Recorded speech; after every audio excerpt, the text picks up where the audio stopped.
لوگ اکثر پوچھتے ہیں اور یہ بہت جائز سوال ہے کہ اگر حضرت علی کی شخصیت امت کے لیے اتنی مرکزی اور فیصلہ کن تھی تو پھر قرآن نے ان کا نام واضح طور پر کیوں نہیں لیا؟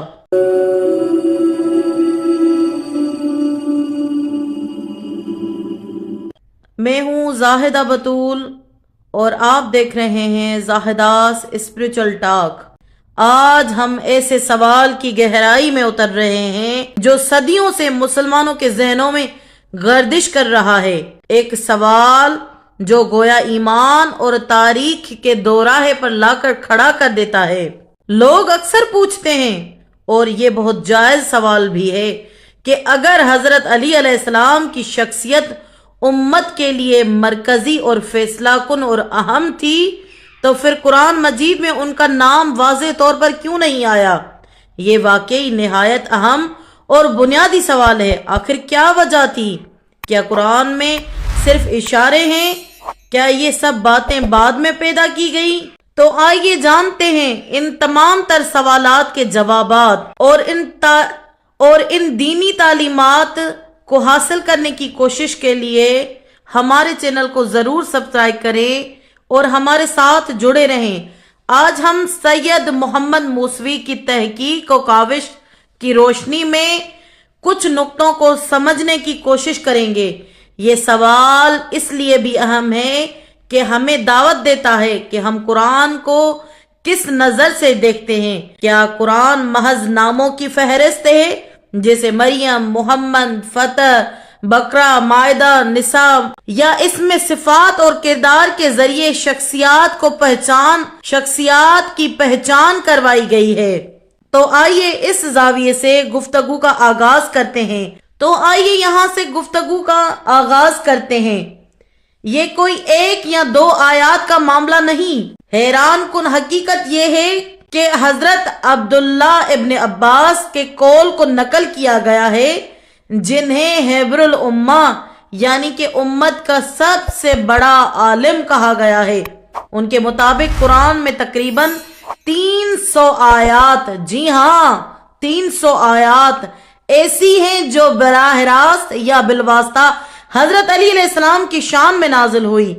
یہ تعداد واقع بہت بڑی تعداد ہے اور یہ ہمیں سوچنے پر مجبور کرتی ہے کہ قرآن میں علی علیہ السلام کا ذکر تو مسلسل ہے، لیکن شاید اس انداز میں نہیں جس انداز کو عوام ڈھونڈ رہی ہے یا جس انداز کو عام لوگ ڈھونڈ رہے ہیں۔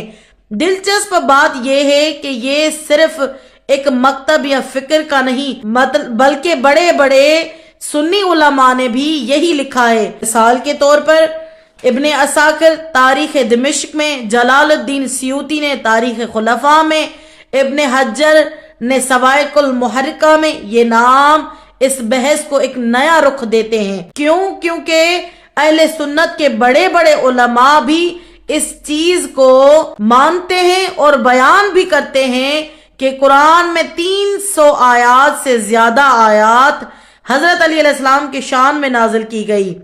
صحابہ میں کسی کی فضیلت میں اتنی صحیح سند اور احادیث نہیں آئی جتنی سند حضرت علی علیہ السلام کے بارے میں اور جتنی احادیث حضرت علی علیہ السلام کے بارے میں آئی ہیں۔ جب اتنی احادیث موجود ہیں تو وہی احادیث قرآن کے اشاروں اور آیات کے پس منظر کو سمجھنے کے لیے کنجی بن جاتی ہیں۔ پس منظر یعنی کہ شان نزول، آیات کس موقع پر، کس بارے میں، کب نازل ہوئی۔ تو آئیے قرآن کے ان اشاروں کو مختلف موضوعات میں تقسیم کر کے دیکھتے ہیں۔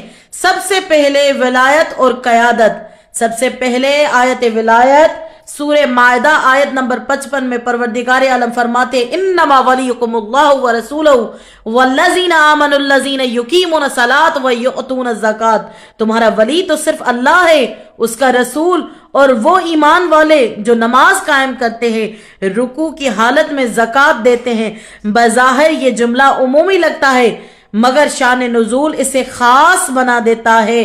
تمام بڑے سنی اور شیعہ مفسرین لکھتے ہیں کہ یہ آیات اس وقت نازل ہوئی جب حضرت علی علیہ السلام رکوع میں اپنی انگشتری ایک سائل کو صدقہ دیتے ہیں۔ یہ عمل اتنا منفرد تھا کہ قرآن نے قیادت کی نشانی اس عمل کو قرار دیا، گویا الہی شناخت تھی، ایک ایسا نشان جو کسی کے پاس نہیں ہے۔ نمبر 2، سورہ اعراف آیت نمبر 181 میں ہماری مخلوق میں ایک وہ گروہ ہے جو حق کے ساتھ ہدایت کرتا ہے۔ مفسرین کے مطابق اس گروہ کا سربراہ حضرت علی علیہ السلام ہے۔ نمبر 3، روحانی مقام آیت مباہلہ سورہ آل عمران آیت نمبر 61 میں نجران کے عیسائیوں کے ساتھ مباہلے کے مناظر، جب نبی کریم اپنے ساتھ حسن و حسین کو ابنانا کے مقام پر، فاطمۃ الزہرا کو نسانا کے مقام پر اور علی کو انفسنا کے مقام یعنی کہ ہماری جان کے مقام کے طور پر لے گئے، یہ مقام حضرت علی کے بے مثال شان کا اعلان کرتا ہے کہ وہ نفس رسول ہے۔ نمبر 4، آیت تطہیر اہل بیت علیہ السلام کی پاکیزگی کا اعلان، انما یرید اللہ لیذہب عنکم الرجس اہل البیت ویطہرکم تطہیرا۔ اگرچہ سیاق و سباق میں ازواج کا ذکر ہے مگر آیات کے الفاظ مذکر میں بدل جاتے ہیں، اور حدیث قصاص سے واضح ہے کہ حضور نے علی، فاطمہ، حسن، حسین کو چادر میں جمع فرمایا، یہ میرے اہل بیت ہے، ازواج کو اس میں داخل ہونے کی اجازت نہیں دی۔ نمبر 5، کردار کا فیصلہ سورہ سجدہ آیت نمبر 18 میں کیا مومن اور فاسق برابر ہو سکتے ہیں؟ شان نزول، مومن سے مراد علی اور فاسق سے مراد ولید بن عتبہ تھا۔ نمبر 6، ذمہ داری اعلان برات حج اکبر کے موقع پر اعلان بیزاری، پہلے حضرت ابوبکر کو بھیجا گیا، پھر وہی نازل ہوئی کہ یہ پیغام یا تو رسول دے یا وہ شخص دے جو رسول کی جان سے ہو۔ نبی نے فرمایا اس سے مراد علی علیہ السلام ہے۔ نمبر 7، علم پوری کتاب کا عالم سورہ رعد آیت نمبر 43 میں، اور وہ جس کے پاس پورے کتاب کا علم ہے، من عندہ علم الکتاب، جس کے پاس پورے کتاب کا علم ہے۔ مفسرین نے حضرت علی علیہ السلام کے بارے میں فرمایا کہ کائنات کے رسول حضرت محمد مصطفیٰ نے فرمایا، انا مدینۃ العلم و علی بابہا، میں علم کا شہر ہوں اور علی اس کا دروازہ ہے۔ نمبر 8، محبت اجر رسالت آیت مودت سورہ شعراء آیت نمبر 23 میں پروردگار عالم فرماتا ہے، قُلْ لَا أَسْأَلُكُمْ عَلَيْهِ أَجْرًا إِلَّا الْمَوَدَّةَ فِي الْقُرْبَى، میں نے تم سے اپنی اجر رسالت کا کوئی اجر نہیں چاہا سوائے اس کے کہ میرے اہل بیت سے محبت کرو۔ صحابہ نے پوچھا یہ قریبی کون ہیں، یہ اقربا کون ہیں؟ تو کائنات کے رسول نے فرمایا علی، فاطمہ، حسن اور حسین۔ نجوہ کا امتحان سورہ مجادلہ آیت نمبر 12 میں نجوہ نبی سے اکیلے میں گفتگو، نجوہ کا مطلب ہے نبی سے اکیلے میں گفتگو۔ نجوہ سے پہلے صدقہ دینے کا جب شرط آیا بہت کم لوگ آگے آئے، صرف حضرت علی تھے جنہوں نے بار بار صدقہ دیا اور نجوہ کیا، پھر یہ حکم منسوخ ہو گیا اور قرآن کی یہ واحد آیت ہے جس پر علی علیہ السلام کے سوا کسی اور نے عمل نہیں کیا۔ پھر جب حکم منسوخ ہوا تو یہ بات ظاہر ہوئی کہ قرب رسول کا قدر سب سے زیادہ کس کو تھا۔ نمبر 10، نسبت اور سسرالی تعلق سورہ فرقان آیت نمبر 54 میں اس نے نسبت اور سسرالی رشتے بنائے۔ مفسرین کے مطابق یہ نبی اور علی کے تعلق پر صادق آتی ہے۔ حضرت علی نسبتاً بھی رشتہ دار یعنی چچا زاد بھائی تھے رسول خدا کے، سسرالی تعلق سے بھی داماد تھے رسول خدا صلی اللہ علیہ وآلہ وسلم کے۔ نتیجہ یہ نکلتا ہے کہ اگرچہ قرآن میں حضرت علی کا نام واضح طور پر نہیں لکھا گیا لیکن صفات، واقعات، شان نزول اور قرآنی اشارے مل کر ایک ایسی تصویر بناتے ہیں جو صرف اور صرف ایک ہی شخصیت کی طرف رہنمائی کرتی ہے۔